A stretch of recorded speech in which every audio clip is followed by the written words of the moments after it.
El síndrome del impostor ha cobrado importancia en los últimos meses. Es un fenómeno que ha aparecido en series, películas, como por ejemplo se habla de ello en la conocida serie Valeria, donde la protagonista comenta que puede estar sufriendo el síndrome del impostor y lo define como que te crees más listo de lo que eres. Por lo que podemos ver, es algo de lo que mucha gente habla, pero no se habla sobre ello en los términos adecuados. Por ello, en el video de hoy vamos a hablar sobre qué es este síndrome, qué síntomas tiene, cuáles son las causas, qué consecuencias puede tener para la vida diaria de las personas y qué podemos hacer para vencerlos. ¿Qué es el síndrome del impostor? El síndrome del impostor también es conocido como el síndrome del fraude.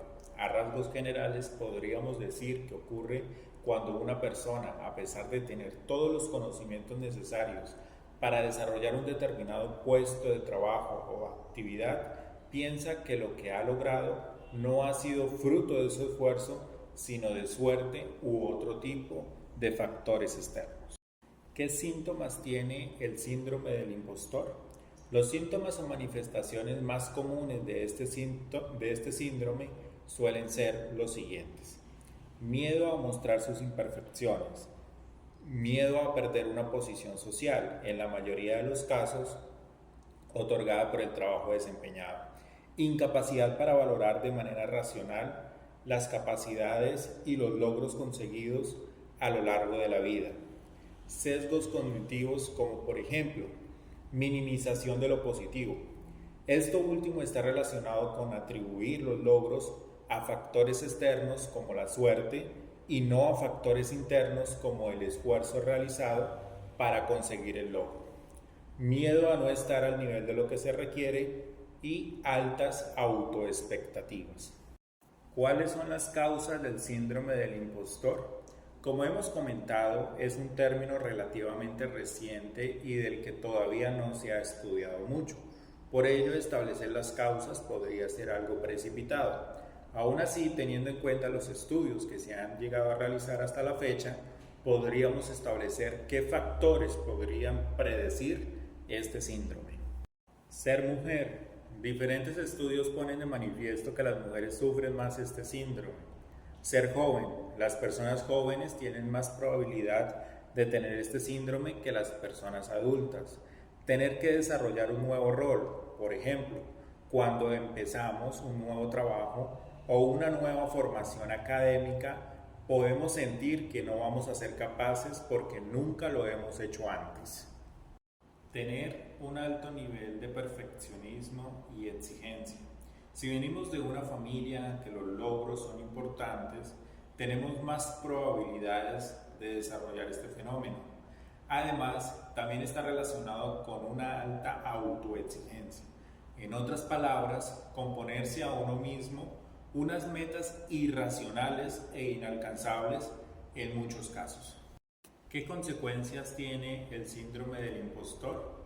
El síndrome del impostor, según recogieron algunos autores, está relacionado con el pesimismo. El pensar siempre en negativo puede hacer que se acabe teniendo un pesimismo patológico y generalizado a otras áreas.